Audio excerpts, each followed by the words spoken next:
Daniel, José Luis, Mario y mi profe John. Esperamos un minutico y se conecta la profe Joan. Sí, esperemos 2 minuticos más. Doctor Juan Carlos, buenas tardes.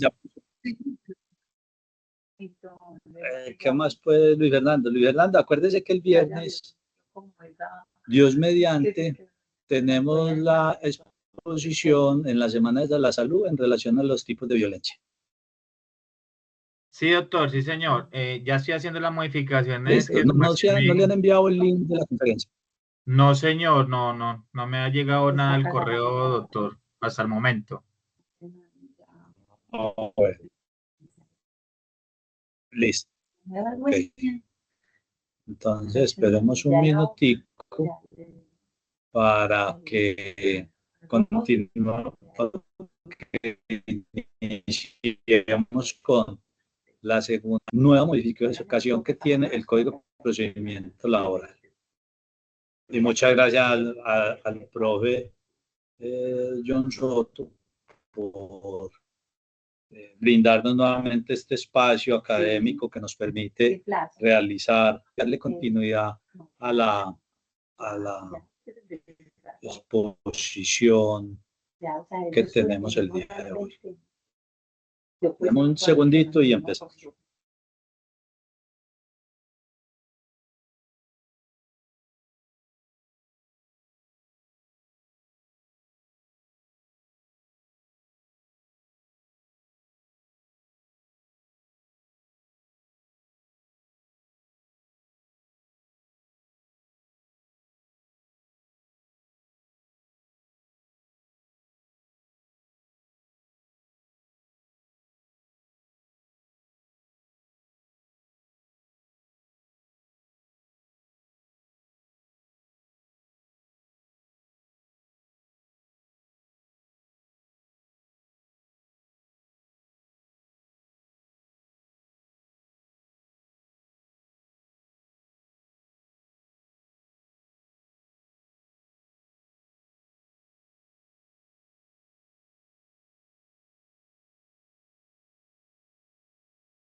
Buenas tardes, muchas gracias hoy por nuevamente acudir a esta barra académica. Aquí estoy escribiendo en los diferentes grupos a ver si de pronto algunos otros se conectan y hacen parte de este escenario académico que hoy nos permite el profesor John Soto en relación a la modificación del Código Procesal Laboral, donde hay unas modificaciones que nosotros como abogados pues tenemos que actualizar nuestros conocimientos a diario y más que todo en un proceso normativo donde es cambiante el proceso. Profesor John Soto, muchísimas gracias por nuevamente acceder a estar con nosotros en estos escenarios académicos donde su conocimiento, su experiencia es tan importante, no solamente para los estudiantes, sino para las personas que en este momento son egresados y nos acompañan, así como Oscar Darío Vázquez, que ya es egresado. Muchísimas gracias, profesor John Soto, y queda en su escenario. Bueno, muchas gracias también a todos por la asistencia y por ese preámbulo. Se le agradece también el interés a ustedes, participantes hoy de este espacio académico, para las actualizaciones que permanente está ofreciendo el Politécnico de Colombiano a través del consultorio jurídico. Bueno, como ya la vez pasada tuvimos una sesión, entonces para los que no estuvieron en la vez pasada y para de pronto ambientar lo que vamos a ver el día de hoy, vamos a hacer un recuento de un par de minuticos de algunos aspectos importantes que vimos la vez pasada, entre ellos que se eliminan los procesos de única instancia en asuntos laborales, ya todos los procesos van a ser de doble instancia. Otro aspecto que tratamos la clase pasada o la barra pasada frente a las cuantías en los procesos laborales.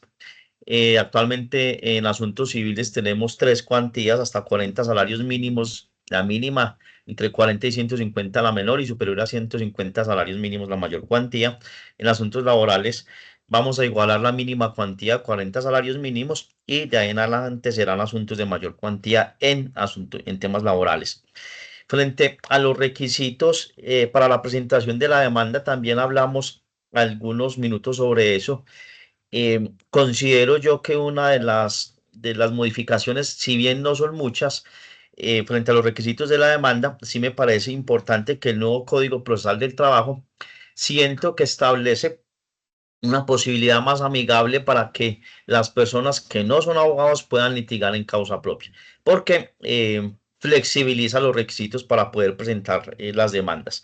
Si bien a mí no me gusta que las personas puedan acceder a los procesos a litigar en causa propia por varias razones, entre ellas, pues porque para eso están los estudiantes de derecho aquí conectados para poder llevar procesos laborales. Uno no necesariamente como abogado está limitado a llevar procesos de menor o mayor cuantía, asuntos de mínima cuantía podemos llevar también, incluso hasta por hacerle un favor a veces a las personas que acuden a nosotros, los que somos abogados, pues laboralistas en este caso.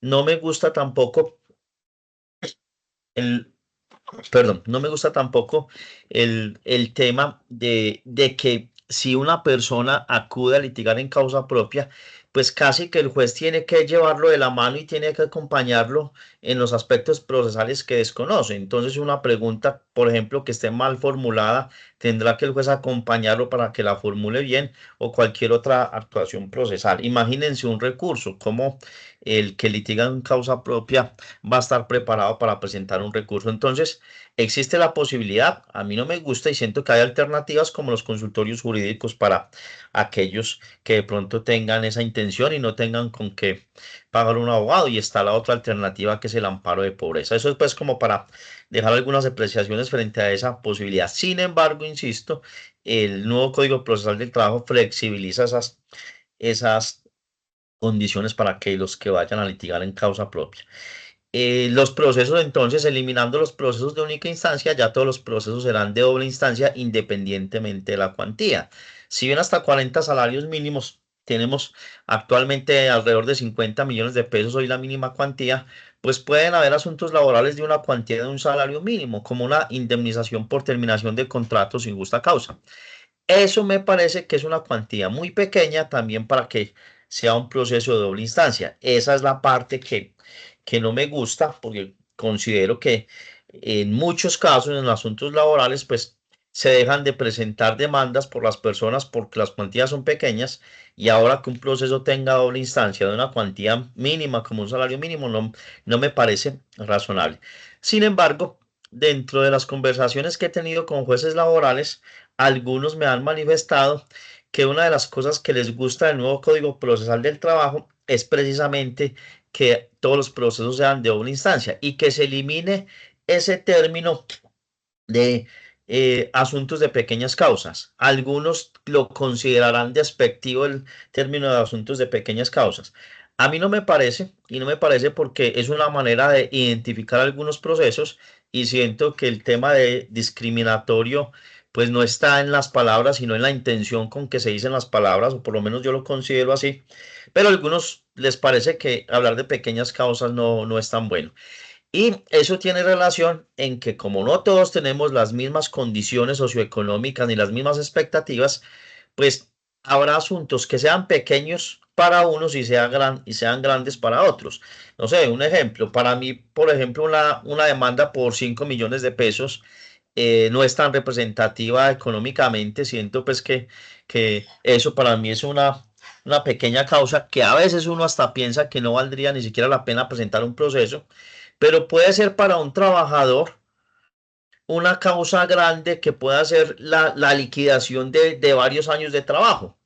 o la indemnización por varios años de trabajo. Entonces, para lo que algunas personas son pequeñas causas, habrá otros que no sean tan pequeñas y puedan ser grandes. Otra de las cosas que hablábamos y que generó una inquietud que ya finalizó en la parte de las preguntas frente a la necesidad de que el Consejo Superior de la Judicatura tenga que realizar algunos ajustes con los nuevos jueces laborales que se van a requerir para poder equilibrar las cargas en los procesos. Eso quedó una inquietud importante ahí, esperemos que se resuelve con eso. Y un asunto para terminar el recuento de la vez pasada, o una reflexión al respecto, es no necesariamente, o por lo menos desde mi punto de vista, se requiere la doble instancia para asuntos pequeños, porque el grado jurisdiccional de consulta que tenemos vigente y que se mantiene en el nuevo Código Procesal del Trabajo, pues deja abierta la posibilidad para que los trabajadores o las sentencias que sean totalmente contrarias al trabajador, pues tengan necesariamente que ir a grado jurisdiccional de consulta, incluso los de pequeñas causas. Casi que un asunto de mínima cuantía, si el trabajador pierde la demanda, pues por completo, siempre se va a ir a revisión en consulta. Entonces, considero bajo esa perspectiva que no sería tan necesaria la doble instancia en esos asuntos. Pero lo resalto porque es una de las novedades importantes que, insisto, hasta algunos jueces les parecen importantes. Vamos entonces a tratar otros temitas hoy en particular que me parecen importantes de la nueva reforma al Código Procesal del Trabajo. Una de las cosas que he dicho en mis clases y que arranco con eso para que ustedes lo tengan en cuenta, cuál es la posición que tengo al respecto, y es que el nuevo Código Procesal del Trabajo se parece más al Código General del Proceso que al Código Procesal actual, el Decreto 2158. Considero que queda muy parecido, incluso hay algunas disposiciones que son idénticas del Código General del Proceso.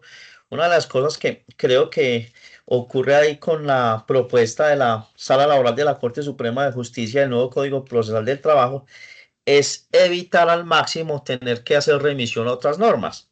Entonces, el que tenemos actualmente se suple de algunas normas del Código General del Proceso en los asuntos que no están regulados de manera directa en el Código Procesal actual.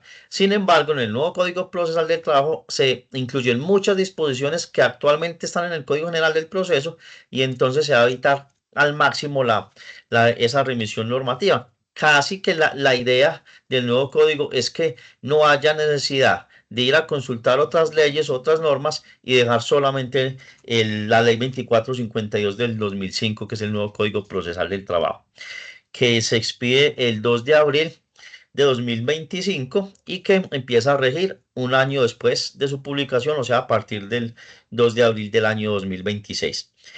Entonces, utilizar la ley 2213 del 2022 ya no va a ser necesario, y el Código General del Proceso ya no va a ser necesario, por lo menos no tan necesario, salvo que se les haya escapado algo, porque ya se evita al máximo que tengamos normas residuales.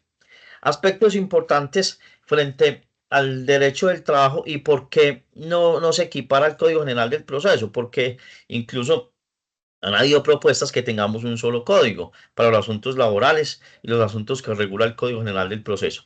Sin embargo, pues el asunto no sería tan sencillo, porque hay que tener en cuenta que el derecho del trabajo tiene una protección especial.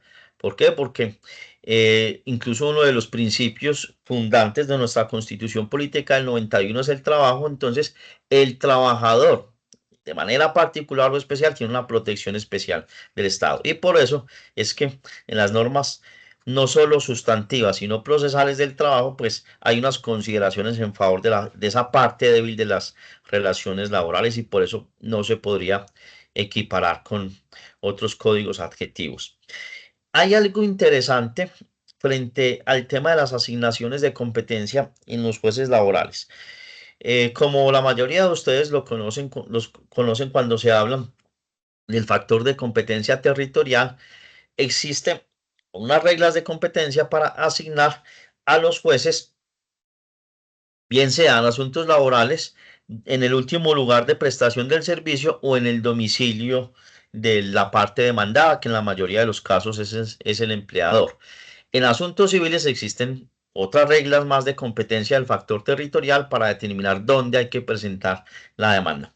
Sin embargo, una novedad que tiene el nuevo Código Procesal del Trabajo es que se establece la posibilidad de que haya jueces de otras jurisdicciones territoriales que puedan conocer asuntos laborales.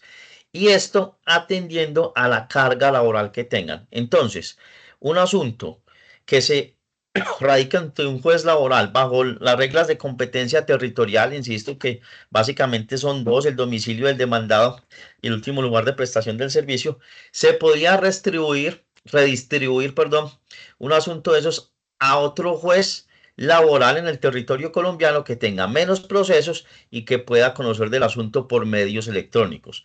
No aplicaría en donde se requiera práctica de pruebas o en donde se requiera la territorialidad del juez en un asunto particular y que no sea posible comisionar. Entonces, esto me parece una novedad importante porque está claro que las cargas en las diferentes ciudades o municipios no son las mismas. Si bien el Consejo Superior de la Judicatura hace una evaluación periódica de las estadísticas de ingresos a los juzgados para determinar dónde hay más o menos cargas y eventualmente esas estadísticas sirven para poder crear nuevos jueces para poder ayudar a depurar o a descongestionar. En algunos casos son jueces de descongestión. En los asuntos o en los territorios donde haya un juez con una baja carga, pues ni se va a quitar el juzgado, ni se va a crear otro, entonces existe esa posibilidad de redistribuir procesos. A mí me gustó eso porque hoy en día ya con la digitalización de la justicia, entonces ya no se hace tan necesaria la competencia territorial, incluso podría ocurrir que en algún momento desaparezca el factor de competencia territorial y solamente se limita en los territorios cuando haya que hacer inspecciones judiciales o alguna práctica de prueba que requiera la presencia física del juez. Eso es uno de los aspectos que resalto de este nuevo Código Procesal del Trabajo. Otro aspecto importante es frente a quienes tienen la capacidad para ser parte del proceso. Actualmente, quienes tienen capacidad para ser parte se regula bajo las mismas condiciones del artículo 53 del Código General del Proceso, que son las personas naturales y jurídicas, los patrimonios autónomos y el concebido para la defensa de sus derechos. Hoy en día no, sigue siendo igual, se aplica de manera igual, pero en el nuevo Código Procesal del Trabajo ya se incluye la posibilidad de que los consorcios y uniones temporales sean o tengan capacidad para ser parte en el proceso, cosa que no ocurre actualmente. ¿Qué ocurre? Que cuando uno va a demandar un consorcio o una unión temporal, se radica la demanda y aparecen como demandados los miembros de ese consorcio o de esa unión temporal. Cada persona jurídica que forme esa unión temporal o consorcio se demanda. Ya en el nuevo Código Procesal del Trabajo puede uno demandar directamente al consorcio sin demandarlos por separado. Esto no quiere decir que no pueda optar quien presenta la demanda de demandarlos a todos, pero ya se deja la posibilidad como capacidad para ser parte en el proceso, que eso me parece otro aspecto importante o relevante a tener en cuenta.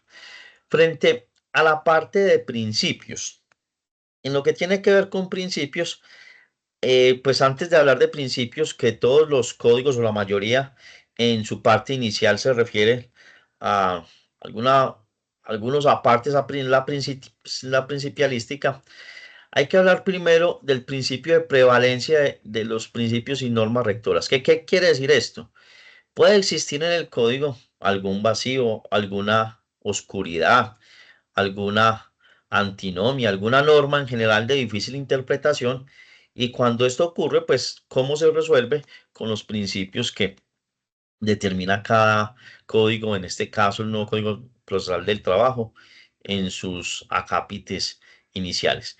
¿Por qué hago referencia a la parte de principios? Porque curiosamente se incluye algo en el nuevo Código Procesal del Trabajo que, que me causó también algo de curiosidad y yo diría que agrado, a pesar de la complejidad que pueda tener, y voy a tocar dos, tres apartes en particular.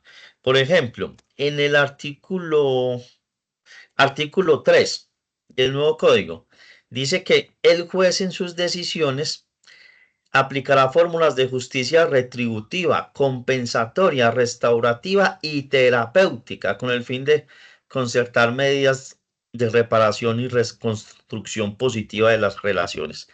Para quienes de ustedes hayan tenido la experiencia académica de trabajar o de estudiar el tema de la justicia retributiva, compensatoria y restaurativa, pues me parece que el nuevo Código Procesal del Trabajo, al incluirlo en el acápite de principios, le está dando al juez unas indicaciones importantes en que tenga una actividad del juez no solo como operador de justicia, sino que se involucre más dentro del proceso para poder establecer las diferenciales dentro de cada caso. Esto es importante en un país como Colombia. No es lo mismo, por ejemplo, un proceso laboral en Medellín, en Bogotá, en una ciudad mediana o grande, que un proceso laboral en un municipio pequeño o un proceso laboral pues, en algunas zonas del país con, con muchas complejidades que tenemos. Entonces, que se le diga al juez incluso que tiene que aplicar principios de justicia terapéutica es un tema bastante importante, pero no fácil de manejar, porque pues existe la complejidad en estos casos de que el juez no se pueda extralimitar para que de pronto no dé la apariencia en algunos casos que está cargado para un otro lado. Sin embargo, pues habrá que decir que en los asuntos laborales pues existe una protección especial del trabajador. Entonces, de ahí esa, esa indicación que se le da al juez que aplique estos principios de justicia, incluso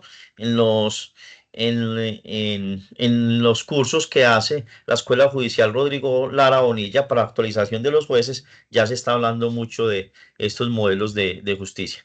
Y aquí a esto le falta el enfoque de género, que el enfoque de género ya es una obligación también, no solo para los jueces de asuntos de trabajo, sino para todos los jueces.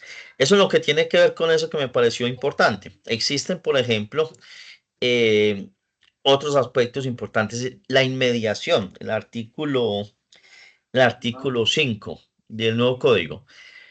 El principio de inmediación es un principio que con los medios tecnológicos ha tenido también algunas críticas frente a la posibilidad de aplicar la inmediación cuando el juez no está en contacto directo con las partes, sino un contacto por medios tecnológicos. Incluso en los asuntos penales se ha criticado esa complejidad del principio de inmediación, pero de entrada ya el nuevo Código Procesal del Trabajo establece que no se romperá la inmediación por la utilización de los medios tecnológicos y que además de ello se debe procurar el acceso de las partes por los medios digitales que haya disponibles.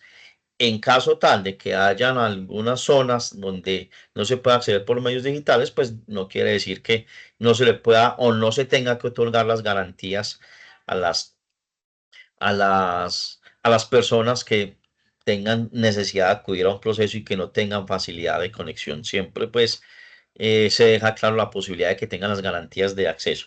Y por último, en la parte de principios, el artículo 6 se refiere de una manera muy especial a la posibilidad de los fallos extrapetita y ultrapetita. Si bien actualmente tiene el juez laboral la posibilidad de fallar extrapetita y ultrapetita, este nuevo Código Procesal del Trabajo establece también una remisión particular a que el juez sea mucho más activo dentro del proceso, dentro de las posibilidades de no negar derechos ciertos e indiscutibles que tengan los trabajadores. Entonces, establece este artículo 6 la necesidad o la posibilidad de que si el juez considera que algunas de las pretensiones, por ejemplo, que se presenten en la demanda sean inferiores a las que realmente tenía derecho el trabajador, pues pueda otorgar más allá y hacer nuevamente las cuentas para calcular lo correcto y pagarle lo correcto. Y esto tiene que ver mucho también con la flexibilidad que se le da a las personas que litiguen en causa propia, porque uno puede decir, yo quiero que me paguen mi liquidación de prestaciones sociales o mi indemnización, pero no saber cuánto es. Entonces aquí se le da una posibilidad especial a las partes que no necesariamente tengan que hacer las cuentas de cuánto les toca, y se le traslada al juez esa obligación de que tenga que hacer las liquidaciones bien hechas y concederle a la parte demandante, en este caso pues la mayoría de casos serán los trabajadores, lo que realmente tiene derecho sin necesidad de limitarse a lo que haya incluido en las pretensiones. Perdón un minutico, yo pongo el cargador aquí al equipo. Mientras voy conectando aquí el computador, diciéndoles que si hay algunas preguntas, me las van guardando ahí, me las van teniendo ahí, que ya antes de finalizar la sesión dejaremos un espacio para resolver las dudas que tengan o para recibir los aportes, inquietudes también. No necesariamente tienen que ser preguntas. Como les estaba diciendo, entonces, existen algunas disposiciones nuevas que van encaminadas a una protección mayor de los derechos del trabajador. Hay una cosa importante a decir aquí, es que no quiere decir que este nuevo Código Procesal del Trabajo cambie drásticamente lo que está ocurriendo ahora. Hoy en día en los procesos del trabajo, en los procesos laborales, hay muchas de estas cosas que ya se están aplicando, solo que se hace por que existe un precedente jurisprudencial o porque existen otras normas complementarias que así lo determinan, o por la sola remisión a la Constitución. Sin embargo, lo que, insisto, establece esta nueva norma en los procesos laborales es que trata de concentrarse todas las disposiciones del trabajo y adecuarse a la realidad que vivimos actualmente en los asuntos del trabajo. Otro aspecto importante, ahí voy tocando varios, los que tengo aquí en mis notas y que me parecen más relevantes, es el tema de la conciliación. Existe la posibilidad de que cuando haya un conflicto laboral se pueda conciliar, pues esto es actual, esto no necesariamente es nuevo, se puede conciliar en cualquier etapa del proceso. Si uno concilia en cualquier etapa del proceso, pues le envía la conciliación el juez para que la apruebe y se podría terminar el proceso de manera anticipada por conciliación. Sin embargo, existe en el nuevo código ya una disposición en particular frente a lo que ocurre con las conciliaciones extraprocesales. Una de ellas, o varias. La primera, no es requisito de procedibilidad para acceder a los asuntos del trabajo, la conciliación. Los jueces siempre van a tener la obligación de intentar la conciliación dentro del proceso cuando sean asuntos conciliables, pero en temas de la posibilidad que se pueda conciliar por fuera del proceso, pues ya se le da mayor participación al juez, porque las partes pueden solicitar, bien sea de manera conjunta o de manera individual, que el juez pueda hacer una conciliación extraprocesal. Se hace la solicitud de conciliación con los requisitos que establece el código y se le asigna por reparto a un juez laboral la posibilidad de que concilie de manera extraprocesal y tiene la obligación de practicar la audiencia de conciliación dentro de los 10 días siguientes a la solicitud. Ojo con esto, si observa que el asunto es conciliable, porque el juez laboral tendrá una revisión especial de la solicitud de conciliación, porque no va a llamar a conciliar a las partes cuando sean asuntos que sean ciertos e indiscutibles.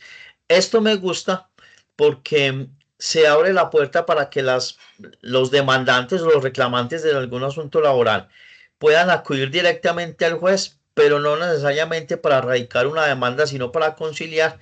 Y siento que los empleadores, si acuden a una conciliación ante un juez, pues se verán más restringidos a negar las pretensiones de los reclamantes, en este caso solicitantes, cuando se tornen tan evidentes, porque muchas veces trabajadores invitan a los empleadores a conciliar o van al Ministerio de Trabajo y a eso pues o no van o no les parece tan relevante. Ya hacerlo con un juez, siento que abre más posibilidades para que haya mayores acuerdos, y esto no le quita la posibilidad de que si no hay acuerdos, no se pueda demandar posteriormente. Una de las cosas también que establece frente a la conciliación el nuevo código es que cuando se presenta la solicitud de conciliación, se suspende el término de prescripción hasta por una vez. En derecho laboral tenemos términos de prescripción trienal, o sea, de 3 años, porque son derivados de derechos sociales, y entonces existe la posibilidad de que se suspenda la conciliación, perdón, el término de prescripción, y es válido para poder intentar esas posibilidades de conciliar. Otra cosa importante frente a la conciliación. Hoy en día los jueces son muy restrictivos para dejar hablarlos a los abogados en las audiencias de conciliación cuando se hacen ante el juez, bien sea hasta procesal o procesalmente hablando. Incluso hay jueces que le limitan mucho la posibilidad de hablar a los abogados, manifestando que como la conciliación es un asunto de partes, por ser de partes, entonces tienen que solamente hablar las partes y buscar ellos solucionar el conflicto, y le permiten hablar a los abogados solamente para asesorar a la parte que están representando. El nuevo Código Procesal establece la posibilidad que acudan los abogados a conciliar sin necesidad que acuda la parte, cosa que no ocurre actualmente. Entonces, se abre la posibilidad a que el demandante o demandado le otorguen poder a su abogado con facultades para conciliar y no necesariamente tengan que ir a la conciliación y pueda ir el abogado solo a conciliar.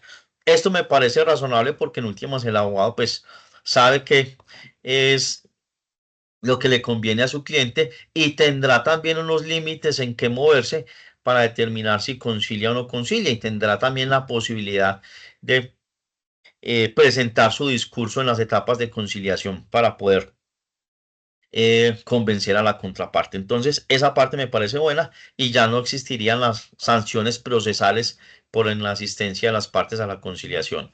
Siguen existiendo las sanciones, sí, pero existirán para los casos en que no acuda ni siquiera la parte, o, pues, ni la parte ni el apoderado judicial o el abogado.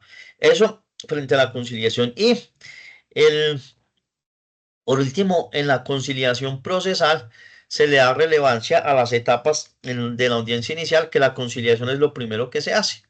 Entonces, hoy en día muchos hacen primero la conciliación, no es tan lejano a lo que estamos viviendo actualmente, pero dentro de las etapas que tenemos actualmente, hay jueces que, siguiendo el orden que nos da el actual Código Procesal, primero hacen el saneamiento del proceso, luego decisión de excepciones previas y luego se van a la conciliación. Ya en el nuevo código establece la conciliación como prioridad y como la primera etapa a evacuar dentro de los procesos. Eso es otro aspecto que me parece bastante relevante. Frente a la contestación de la demanda, aquí hay un aspecto que no quiero que se me pase, porque yo sé que sobre esto va a haber una discusión importante. Vamos a ver cuando esté aplicando el código qué va a pasar. Y es actualmente, tanto en procesos civiles como en procesos laborales, hago mucho esta aclaración o esta comparación con los procesos que regula el Código General del Proceso, porque, insisto, se parece mucho el código actual al Código General del Proceso. Hay muchas disposiciones que son idénticas. Frente a la contestación de la demanda, entonces, actualmente existe la obligación que el demandado en la contestación frente a los hechos se pronuncie si son ciertos, si no son ciertos o si no le constan. Quienes ya pues de ustedes han visto la materia de derecho procesal, conocemos entonces que existe una sanción importante para quien no se pronuncia de manera correcta cuando un hecho o no es cierto o no le consta. Si es cierto, pues no habrá nada más que decir, se da por probado, pero si al demandado el hecho no le consta o considera que no es cierto, debe explicar por qué. Resulta que el artículo 69 es del nuevo código, cuando establece las requisitos de la contestación de la demanda. Voy a buscar aquí porque este me parece importante leerlo textualmente. Dice aquí, numeral 3 del artículo 69 de la ley 2452 del 2025. Requisitos de la contestación, dice, un pronunciamiento concreto sobre cada uno de los hechos de la demanda, indicando los que se admiten, los que se niegan y los que no le constan. En los dos últimos casos señalará las razones de su respuesta, o sea, deberá explicar los que se niegan y los que no le constan. Si no se hiciere así, en el auto que admita la respuesta de la demanda se tendrán como probados los respectivos hechos, siempre y cuando no requieran prueba solemne. Entonces, esto es una novedad importante y por eso me tomo el tiempo de ponerlo en consideración de ustedes.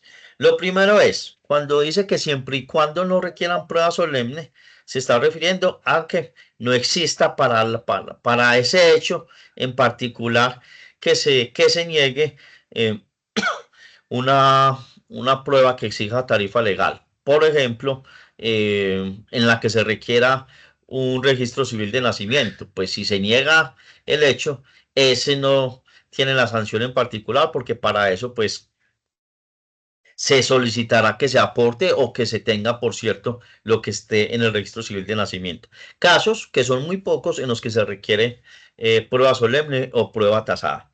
Sin embargo, en los demás casos, entonces, nuevamente insisto, dice el numeral 3, en el auto que admita la respuesta a la demanda se tendrán como probados los respectivos hechos. O sea, cuando no explico por qué no me constan o por qué no son ciertos.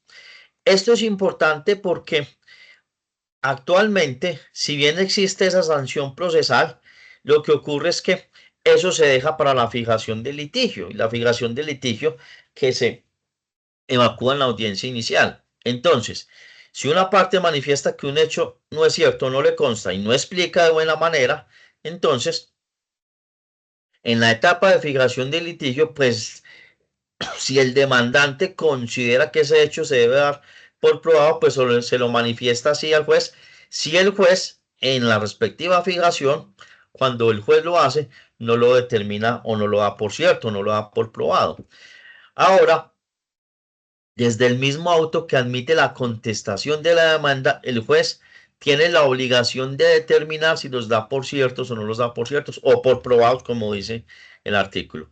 Me parece que es una carga importante ahí para el juez porque el juez tendrá entonces que no solo revisar los requisitos formales de la contestación de la demanda, sino que adicionalmente tendrá que determinar de manera concreta cuando se responde a los hechos que no son ciertos o que no constan, entrar a determinar si fueron correctamente o no explicados. Y es una carga importante y incluso carga no está bien decirlo, es una responsabilidad importante para los apoderados judiciales, para los abogados hoy, y eso sí me gusta, que sean mucho más responsables con las contestaciones de las demandas. Porque hay abogados todavía que utilizan frases genéricas como no me consta que se prueben. Eso hace mucho ya no se utiliza dentro de una técnica pues procesal juiciosa de contestación de la demanda, pero hay abogados que todavía lo hacen. Bien sea por desdén en la contestación o incluso hasta por una estrategia de no decir mucho en la contestación. Entonces, si yo digo no me consta que se pruebe, de entrada el juez, con el nuevo Código Procesal del Trabajo, ya tiene que dar por probado ese hecho, porque no explicó, porque no le constaba. Y lo mismo tendrá que decir cuando los hechos no sean ciertos. Hay algunos que dicen no son ciertos y salen con unas explicaciones pues que no tienen que ver con el hecho en particular. No sé si el juez en esos casos se tomará el trabajo de leer cada explicación del demandado o si simplemente lo dejará así con las explicaciones que den y esperará si el demandante luego lo reclama en la fijación del litigio.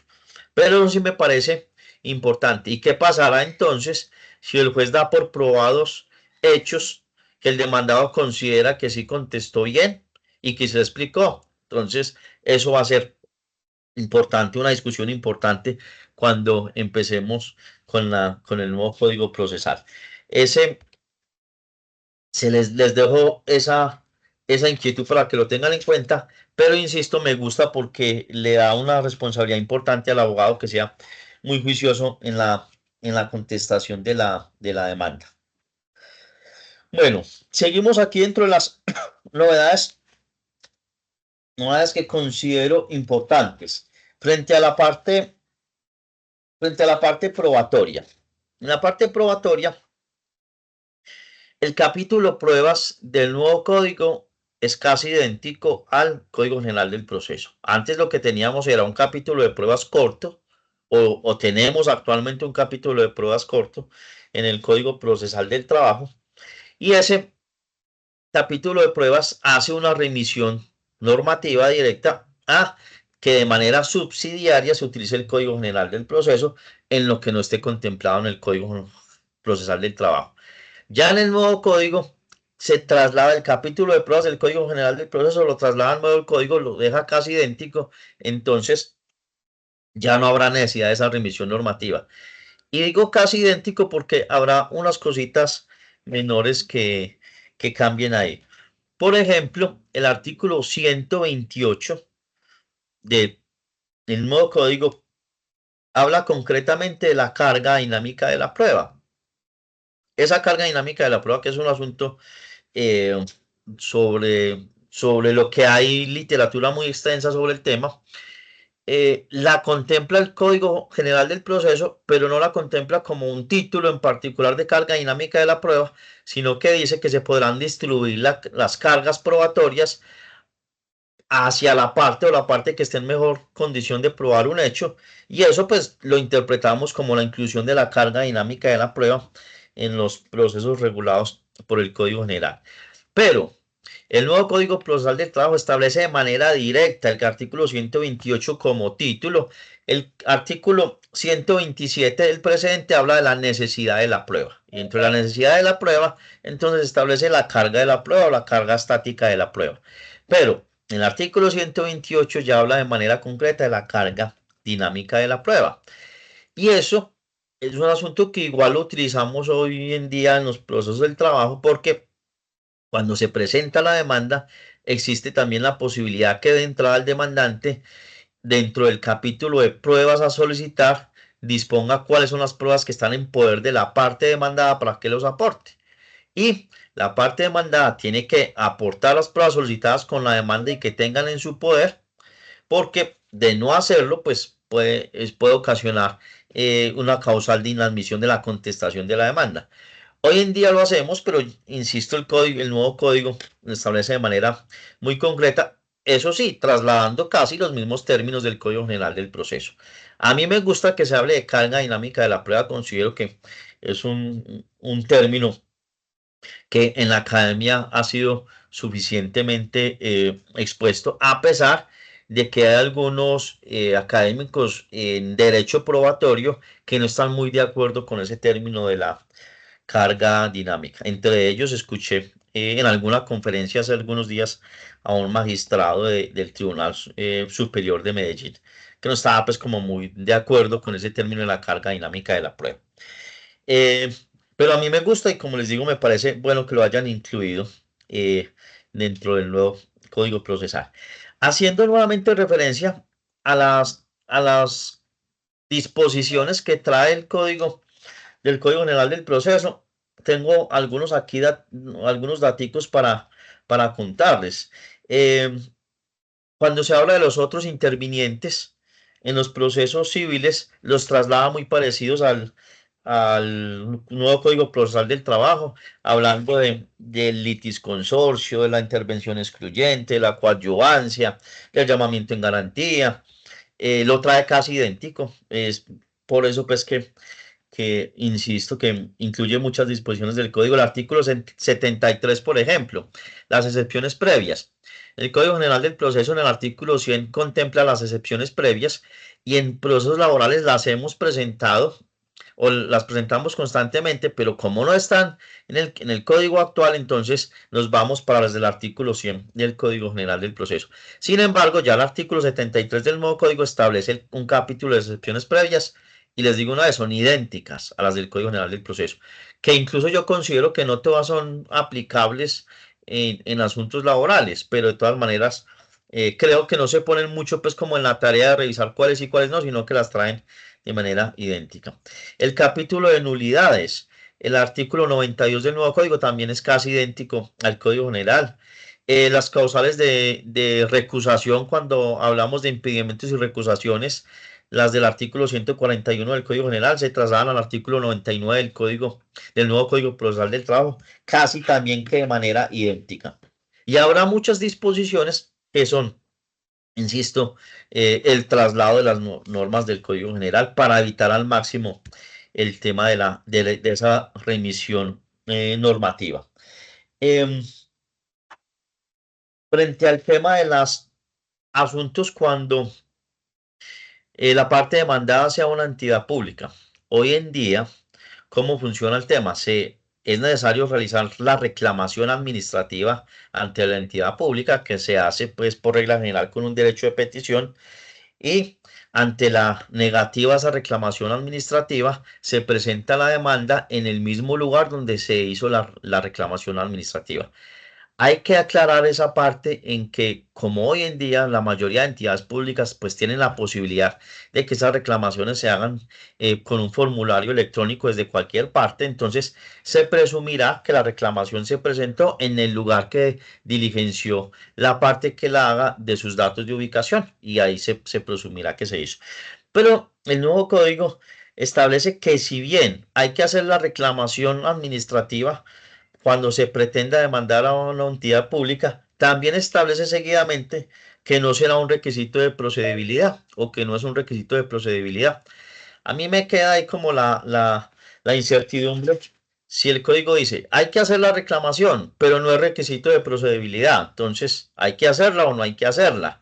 A mí me parece que podría ser, yo sé que la intención que tiene el código es eliminar las barreras de acceso a la justicia, para mí eso está claro, pero podría ser que esa redacción quede ahí como con alguna incertidumbre.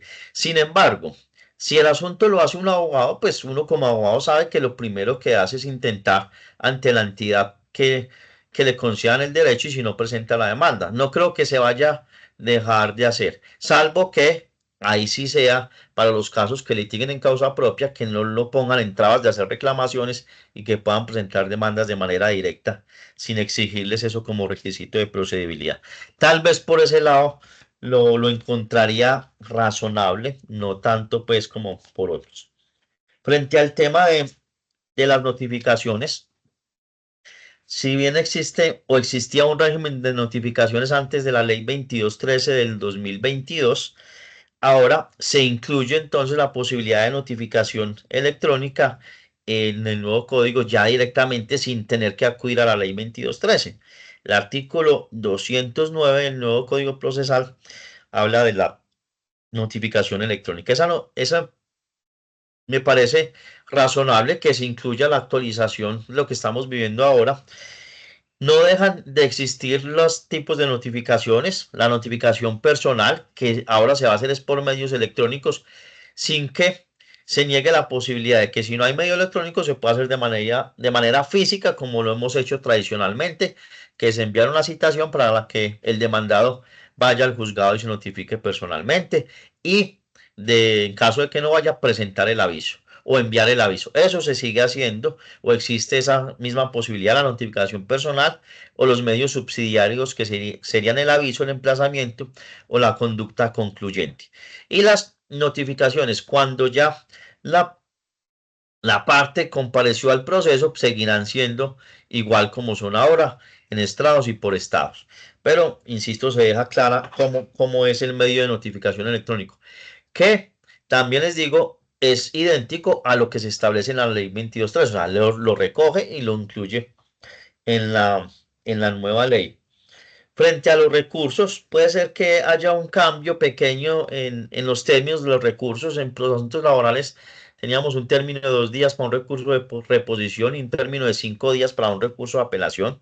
Actualmente ya esto, digamos, de alguna manera se unifica.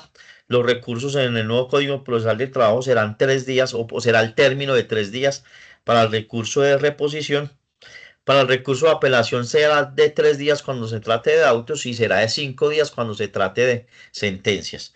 Entonces, y ojo, será de 5 días cuando se trate de sentencias, pero cuando la sentencia se dicte de manera escrita. Si la sentencia es oral, sigue siendo el recurso como lo hacemos actualmente, que es se presenta en la audiencia luego de escuchar la sentencia y se sustenta ahí en la sentencia. Ahí sí no se trae lo que tiene el Código General del Proceso frente a la presentación de los recursos, que en el Código General lo que se hace es, se presenta el recurso, se hacen los reparos concretos y luego se sustenta o se sustenta en segunda instancia. Aquí sí hay que presentarlo y sustentarlo directamente en la audiencia o, insisto, dentro de los 5 días siguientes a la sentencia si la misma fue por escrito. Porque existe la posibilidad de que el juez dicte sentencia escrita. Y esa posibilidad está contemplada en el artículo 259 del nuevo código. Si bien prima la oralidad, que es una parte importante, pues me parece que así tiene que ser, que prime la oralidad, establece en el nuevo código que hay algunos casos en los cuales el juez puede dictar sentencia escrita, y es en los casos donde los medios tecnológicos no le permitan dictar sentencia de manera verbal o de manera oral y que tenga que hacerlo por escrito, o en los casos que la complejidad del proceso le dé para que tenga que sentarse a dictar una sentencia escrita. Entonces existe esa posibilidad que me parece también válido. Frente al tema del recurso de apelación, ahí cambia un poquito lo que trae la ley 2213. El recurso de apelación en asuntos laborales lo incluye el nuevo código, casi similar a como está en la ley 2213, que cuando el juez de segunda instancia concede el recurso de apelación, le da un término de traslado de 5 días a las partes para que se pronuncien. En la ley 2213 diferencia los términos, primero la parte apelante y luego la parte no apelante, pero en el nuevo código los términos son idénticos, es un término común para las partes. Está claro pues que la parte apelante es la que más le interesará sustentar el recurso en segunda instancia, pero dentro del mismo término la parte que no apela tiene la posibilidad de pronunciarse si a bien lo tiene, si lo quiere hacer, pero no se prorroga pues como no se da un término adicional, y esto puede ser que sirva para que sea un poco más célere el proceso laboral. Algo importante, posibilidad de que haya sentencia anticipada, ya para los minutos que nos quedan. Se ocupa el nuevo código también en los casos en los cuales se puede dictar sentencia anticipada. Eso me gusta. Esto pues no es nuevo en asuntos administrativos, ni es nuevo en asuntos civiles. En asuntos laborales sí es nuevo porque no tenía el juez laboral la posibilidad de dictar sentencia anticipada. Hoy sí lo establece el artículo 60 en algunos casos en particular. Está claro pues que tiene que ser que si tenga el juez la facilidad de hacerlo y evitando pues al máximo que haya recursos por las partes. Y aquí estoy buscando para darles rápidamente en qué caso se puede dictar sentencia anticipada. Porque claro está pues, me toca acudir a la lectura en los casos que no tengo todavía memorizados. Cuando se trata de asuntos de puro derecho, que no requiera práctica de pruebas, claro está, me parece lo más razonable que tenga el juez esa facultad. Cuando en la demanda y en la contestación solo se hayan solicitado pruebas documentales y sobre estas no se haya alegado tacha o desconocimiento, la prueba documental es claro que tiene una presunción de autenticidad, y si las partes quieren ejercer el derecho de contradicción frente a la prueba documental, pues tienen que expresarlo en el momento en que se ordene tenerla como prueba. Pero si no se alega tacha o desconocimiento, claro está que no habría necesidad. Entonces, si no hay necesidad de practicar otras pruebas, válido que el juez pueda dictar sentencia anticipada. Hay que tener en cuenta que la prueba documental, pues sigue siendo una prueba, pero la práctica se limita a que el juez obtenga la información de la prueba leyendo el documento. Entonces, no existe necesidad pues de que haya una audiencia de pruebas para practicar la prueba documental, como si existe pues para la prueba testimonial y para las declaraciones de las partes. Cuando el demandado se allana las pretensiones de la demanda, otra posibilidad de que el juez dicte sentencia anticipada, muy razonable también. Y cuando se trate o cuando se encuentre probada más bien la cosa juzgada, conciliación, transacción, falta de legitimación en la causa, caducidad en asuntos que tengan términos de caducidad cuando los haya, y la prescripción extintiva cuando sea alegada. En asuntos pues laborales no hay muchos casos pues que se pueda decir que haya términos de caducidad, de prescripción sí, y este tema sí es importante. Antes de terminar y de pronto dejar un espacio pequeño para las preguntas, dos cositas. Una, existe la posibilidad ya de que haya procesos monitorios laborales. También me parece interesante eso, porque es una figura nueva en el Código General del Proceso, pero ya en procesos laborales va a haber esa posibilidad de procesos monitorios que creo que le puede dar mucha celeridad a asuntos pequeños en los que se reclama una indemnización o una liquidación de prestaciones sociales. Creo que el proceso monitorio puede ser bueno para eso. Es más, yo creo que seré de aquellos que, que utilizaré esa posibilidad del proceso monitorio apenas empieza a regir el nuevo código. Y un asunto que me parece importante, que no quiero que se me escape para terminar, es el límite que se impone para los asuntos de personas que tengan algún fuero de estabilidad laboral reforzada.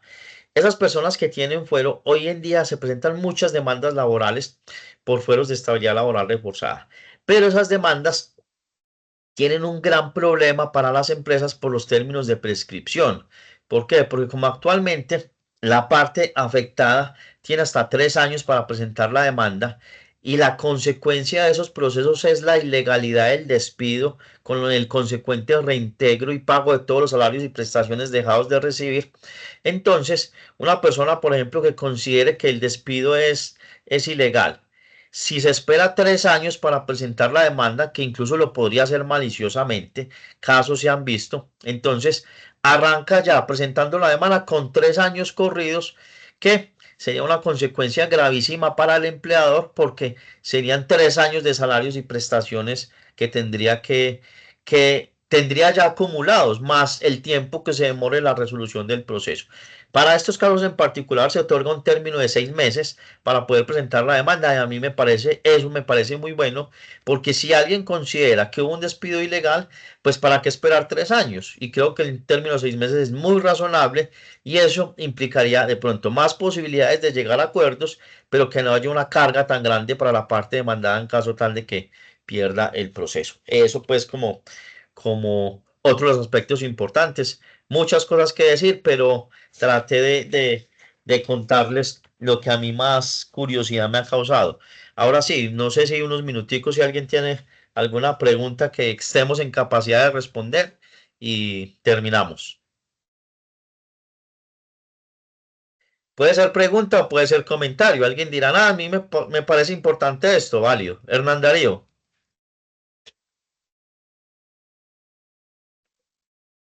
Adelante.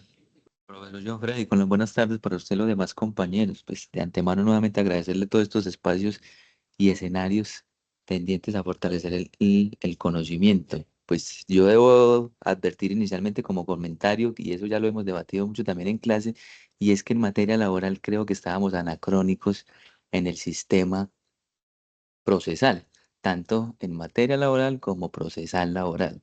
Este decreto 2158 data de más de 60 años, entonces pienso que era necesario modificar todos estos temas procesales. Dos preguntitas rápidamente, mi doctor John. Una es con base a la seguridad social. ¿Qué nos trae esta nueva ley 2452 en materia procesal en cuanto a la seguridad social? Y dos, en cuanto a los procesos monitorios, si bien ya usted lo mencionaba, una de las principales características es que nos trae casi que calcado el Código General del Proceso. Y en el Código General del Proceso, el artículo 419 nos prevé que son obligaciones contractuales hasta 40 salarios mínimos. Entonces, mi pregunta versa es si será también estos mismos montos de una mínima cuantía en cuanto a los procesos laborales que provengan de estas obligaciones contractuales. Dios le pague. Listo. Bien, bueno, empiezo por la última. Hay cositas. Espere que aquí la cámara se me desactivó. Ahí ya. Listo, empiezo por la última. Puede ser que incluso ya lo hayas mirado ahí. el proceso de monitoreo en asuntos laborales será hasta 20 salarios mínimos. Ahí sí no nos lleva hasta 40, sino solo hasta 20. También me parece razonable que no existan, pues, como que no sea para asuntos tan altos. Yo creo que asuntos de hasta 40 sí es razonable que se vayan para un proceso, pues, ordinario laboral de doble instancia. Vamos a admitir aquí a alguien, no sé, de pronto le resulte ya aquí al finalizar alguna pregunta. Y frente al tema de seguridad social, miren, no va a ser algo diferente a lo que tenemos actualmente para las demandas frente a los procesos de seguridad social. Lo que ocurre es que cuando se hace la publicidad de los asuntos del nuevo Código Procesal del Trabajo, algunos hacen énfasis en la relevancia que se le da a la posibilidad de demandas contra o que afecten el tema de la seguridad social. Pero yo le aseguro que eso es lo mismo que está pasando ahora. Lo que pasa es que el código ya lo contempla de manera directa en sus disposiciones sin que sea sin que se amplíe, yo por lo menos así lo veo yo, sin que se amplíe la competencia que tienen los jueces actualmente en contra de las entidades que conforman el sistema de seguridad social en Colombia, como lo conocemos, pues el sistema de seguridad social con los tres subsistemas. Y será lo mismo frente a la posibilidad de presentar acciones frente a entidades públicas o privadas. Entonces, yo insisto, considero que lo único diferente frente a lo que expones ahí es que ya está incluido dentro del código, pues de manera un poco más concreta. De resto, es algo idéntico. Frente al tema de las disposiciones del Código General del Proceso, claro, es que hay muchas, yo les mencioné unas, pero hay muchas tantas que traslada disposiciones del Código General al Código Procesal del Trabajo. Y no necesariamente es copia, es como esa intención de que tengamos regulado ya nuestro código procesal para asuntos laborales sin tener que estarnos yendo al Código General del Proceso, pero también es bueno que se lo traigan de manera idéntica, no me parece mal, para que no haya pues como esa, esa diferencia marcada entre un código y otro, que incluso en un futuro hasta se podrían unificar. Eso pues en lo que tiene que ver rápidamente ahí con lo que preguntas. Juan Carlos. Doctor, muy buena tarde. Pues de antemano agradecerle por sacar su espacio y generar estos espacios de conocimiento. La verdad es que en la última espacio que estabas retomando el tema del artículo 7º, la estabilidad laboral reforzada, pues precisamente tenía una inquietud frente a eso y es que, o una inquietud no, realmente pues me aclaró la duda ya cuando empezó a hablar del tema y es que se empezó a regular, digamos, con esta nueva reforma, este tema y no quedó, digamos, supeditado a lo que se sienta mediante el presidente judicial en jurisprudencia. Digamos que ya esta parte quedó bien definida, pues a decir verdad, pues más que todo era como darle las gracias, doctor, por haber sacado el espacio y permitirnos ampliar los conocimientos al respecto, doctor. Muchísimas gracias. Bueno, muchas gracias. Me parece importante que hoy en día hay muchos asuntos laborales de despidos ilegales por asuntos de alguno de los fueros de estabilidad laboral reforzada. Entonces, que lo contemple el código, sí me parece bueno que lo hayan incluido ahí, porque muchas demandas corren en los juzgados frente a esos temas en particular. Y aclarando que Excelente. no deja de ser el derecho laboral tanto en la parte sustantiva, sobre todo, pero en algunos casos en la parte procesal un derecho también con mucho desarrollo jurisprudencial. Muchas de las cosas ya están incluidas aquí, pero seguramente habrá otras en un futuro que tendremos que utilizar las fuentes jurisprudenciales para poderlo resolver. Néstor Alonso. Doctor, muy buenas tardes. Gracias por estos espacios que enriquecen nuestro conocimiento y amplían el margen de lo que en las aulas vemos en la universidad.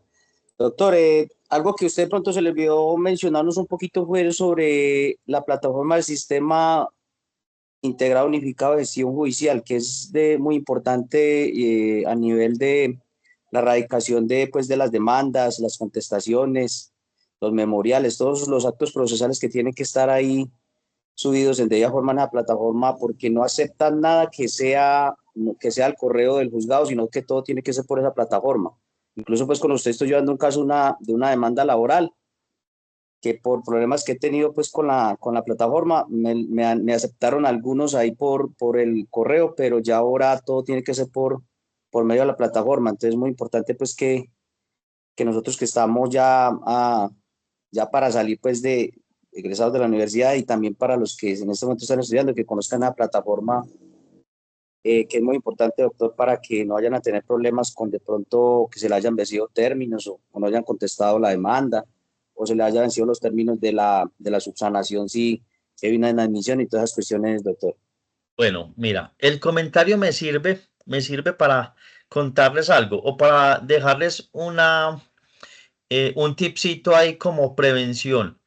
Nunca vayan a dejar vencer un término o no vayan a esperar hasta el último día para radicar ante la rama judicial, ante un juzgado, cuando cuando se les esté venciendo un término. ¿Por qué? Porque los medios tecnológicos pueden tener problemas. Entonces, hay gente que es de buenas y dirán, yo tengo conexión a toda hora. Entonces, llega uno a las 5 de la tarde, faltando 5 minutos, envía el correo y dice, bueno, me salvé porque envié el correo. Hoy en día, con las plataformas que disponga la rama judicial, el SIUG es uno para asuntos laborales y en un futuro podrán ser otras, eso tiene unas necesidades de conectividad, pero también de manejo de la plataforma que no siempre son fáciles. O sea, cuando uno ya la maneja, lo hará fácil, pero al principio, cuando uno se registra, busca los procesos, aprende a cómo radicar las cosas, se puede demorar.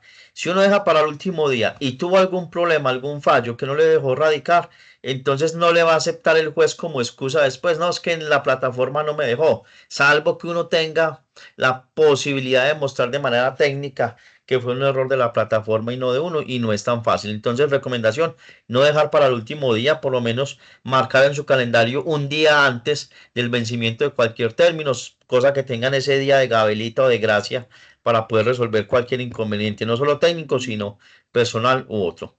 Y el tema del manejo de la plataforma, hoy en día ya en todas las áreas del derecho existe la obligación o la posibilidad más bien de que la radicación de los procesos sea por medios electrónicos. En laboral tenemos una, en administrativo tenemos otra, y seguramente el SIUC va a abarcar también los procesos civiles dentro de muy poco. Entonces, es un asunto de entrar, de registrarse y manejarla. Incluso podría dar para otro espacio académico que de pronto se relacione con la conformación de los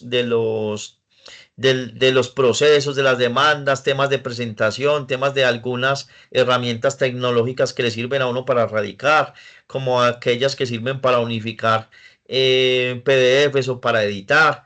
Y de pronto podría uno hacer un ejercicio de estos, de radicar un proceso en la plataforma para contarles cómo funciona. Podría ser espacio para otra barra académica, un ejercicio real de una radicación que tenga uno.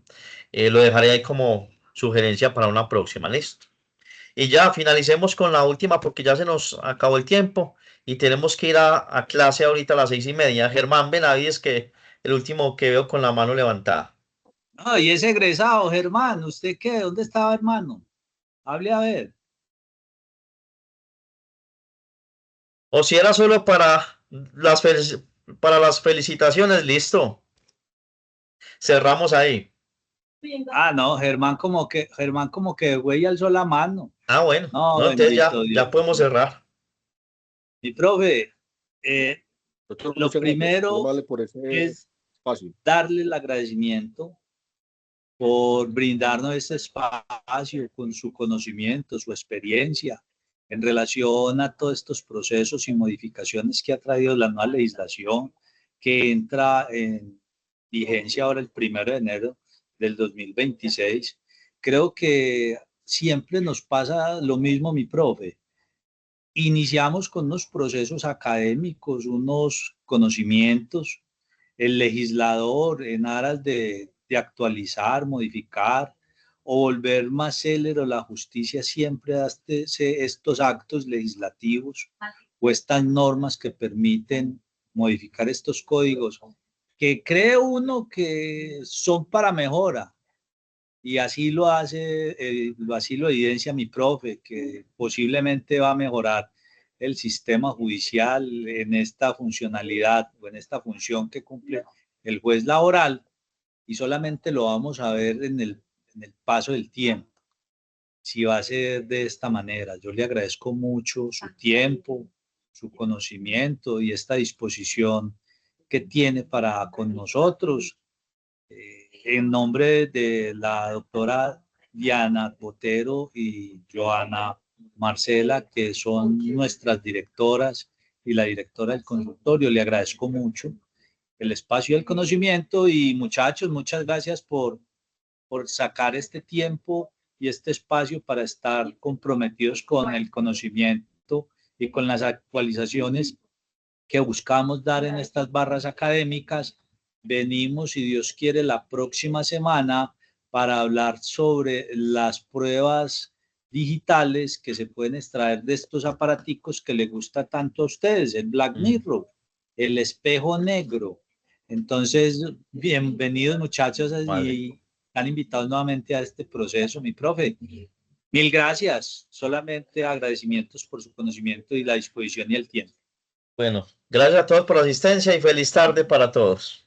Muchas gracias a usted, doctor. Gracias, profe. Buenas noches. Feliz tarde. Gracias, Chao. profe. Muchas gracias, doctor. Muy amable.